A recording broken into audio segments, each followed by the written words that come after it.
ডাইব্যাকের 3টে কারণ যেমন জানলে, তেমনই 3টে কারণের সমাধানও পেয়ে গেছো। হাই ফ্রেন্ডস, কেমন আছো তোমরা? Welcome to unbound life. দেখো, কয়েকদিন তো পরপর টানা বৃষ্টি হয়ে গেছে। তো এই বৃষ্টিতে কিছু গাছ ভালো আছে, আবার কিছু কিছু গাছের ক্ষতি হয়েছে। আমাদেরকে প্রত্যেকটা গাছ ভালোভাবে ফলো করে দেখতে হবে যে সব গাছ ঠিক আছে কি না, কিংবা কোন কোন গাছের অসুবিধা হয়েছে। তো আমার যেমন বাগানের যে গোলাপ গাছগুলো ছিল, আমার মনে হলো তার মধ্যে একটা গাছে সমস্যা হয়েছে। আসলে গোলাপ গাছ খুবই শৌখিন গাছ, সবসময় খুব যত্ন চায়। হঠাৎ করে কয়েকদিন বৃষ্টি আর ভীষণ গরম, এই সব কিছু মিলিয়ে মিশিয়ে গোলাপ গাছে একটু অসুবিধা দেখা দিয়েছে।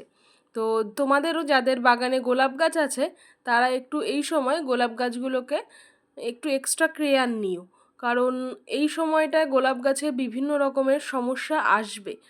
তো আমাদেরকে একটু সতর্ক থাকতে হবে। এই যে দেখছো গাছটা, এই গাছটাতেই সমস্যা হয়েছে।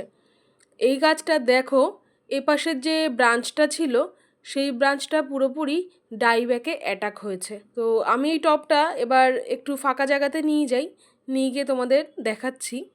এই যে দেখো, এই পাশের ডালটা পুরোটাই ডাইব্যাকে নষ্ট হয়ে গেছে। কতগুলো শাখা পোশাখা ছিল ডালটাতে, কিন্তু কি করব, খুবই খারাপ লাগছে। কারণ ডাইব্যাক এমন একটা রোগ যেটা হলে গাছকে বাঁচানো খুব মুশকিল হয়ে যায়।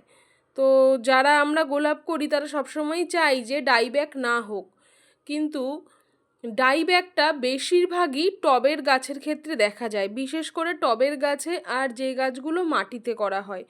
তো সেই গাছগুলোতেই, মানে সয়েল মিডিয়ার যে গাছগুলো, সেগুলোতেই ডাইব্যাক বেশি দেখা যায়। যারা সিন্ডারে গোলাপ করে তাদের গাছে অতটা ডাইব্যাক দেখা যায় না। আর যারা একদম সরাসরি মাটিতে প্রতিস্থাপন করে, মাটিতে মানে একদম গ্রাউন্ডে যারা গাছ বসায় গোলাপ গাছ, তাদেরও এই ডাইব্যাকের সমস্যাটা আসে না। কিন্তু যাই হোক, গাছটাতে যখন সমস্যা হয়েছে তখন সমস্যা থেকে সমাধানের পথও বের করতে হবে। ডাইব্যাক হলে আমরা যেই এরিয়া অবধি ডাইব্যাকটা হয়েছে সেই জায়গা থেকে ডালটাকে কেটে দিই। মানে ডাইব্যাকটা হয় ডগার দিক থেকে আস্তে আস্তে গোড়ার দিকে, উল্টো। সেই কারণের জন্য আমরা যেই অবধি ডাইব্যাক এসেছে ঠিক তার পরের সবুজ অংশটা থেকে ডালটাকে কাটবো।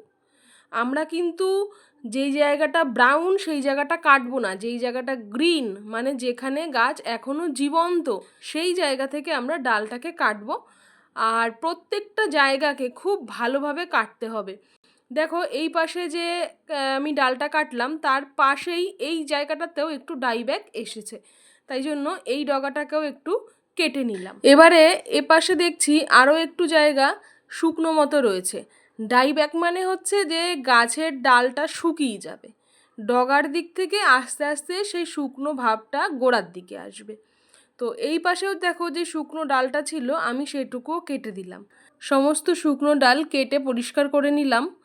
তো এবারে একটু মাটিটা চেক করে দেখছি যে মাটিটা কেমন আছে, জমাট কিনা বা কতটুকু জল অ্যাবজর্ব করে রাখতে পারে সেটা একটু বোঝার চেষ্টা করছি।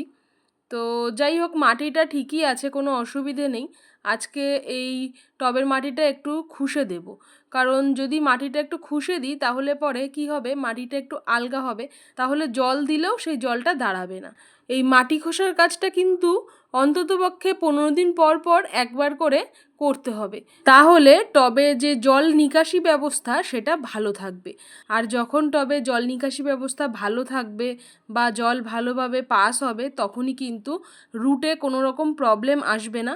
আর রুটে প্রবলেম যদি না আসে তাহলে ডাইব্যাক আসবে না। তো চলো এবার জেনে নেওয়া যাক ডাইব্যাক হয় কেন। ডাইব্যাক হয় রুটে প্রবলেম আসলে। একটু আগেই আমি বললাম যদি রুটে প্রবলেম না আসে তাহলে ডাইব্যাক হবে না। তার মানে রুটকে সবসময় আমাদের যত্ন নিতে হবে।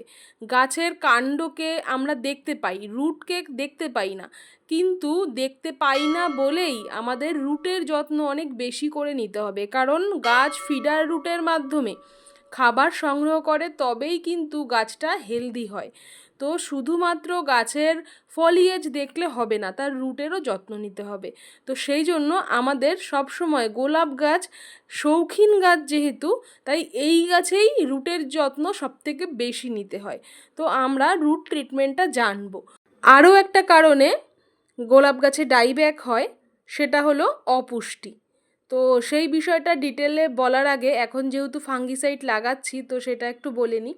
দেখো আমি এখানে সাফ ফাঙ্গিসাইড নিয়েছি, কালার দেখেই তোমরা বুঝতে পারছো।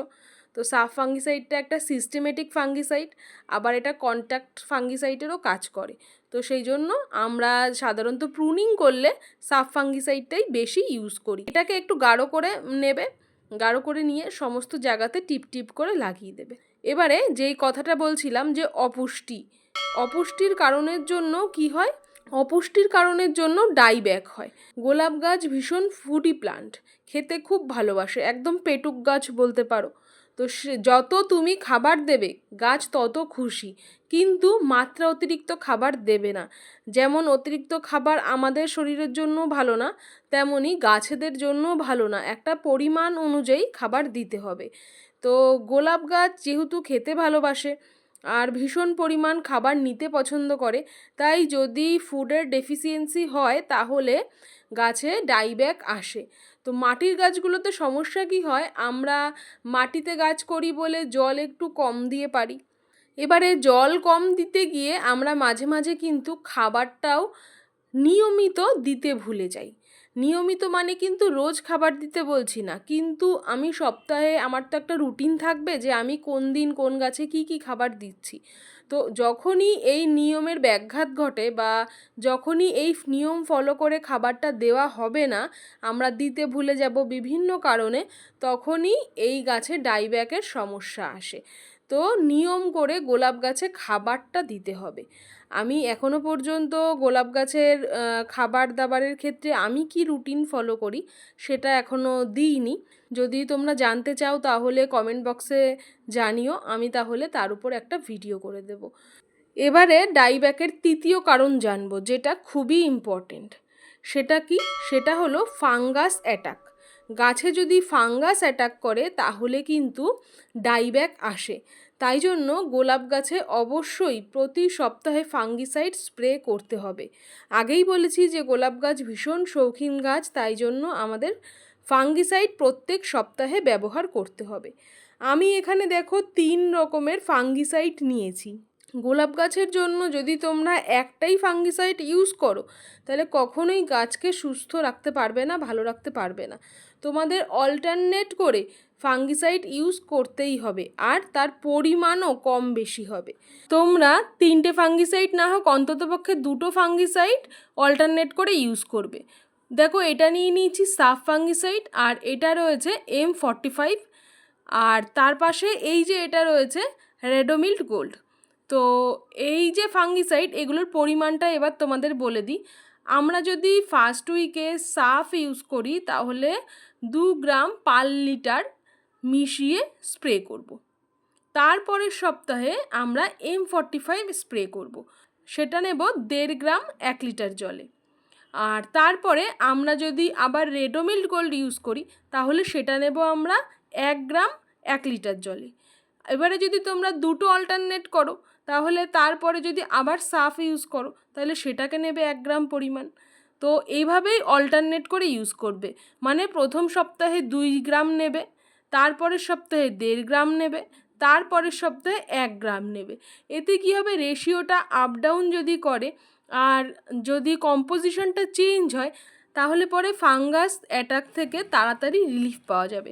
অনেক সময় একই কম্পোজিশনের ফাঙ্গিসাইড একই পরিমাণ বারবার ইউজ করলেও গাছে ফাঙ্গাস অ্যাটাক কমে না কেন? কারণ ফাঙ্গাসরাও তখন ওটা সহ্য করে নিতে পারে, ওটার সাথে তারা একভাবে মানিয়ে নিতে পারে। তো এই কারণের জন্য আমাদের কম্পোজিশনটাও চেঞ্জ করতে হবে আর পরিমাণটাও চেঞ্জ করতে হবে।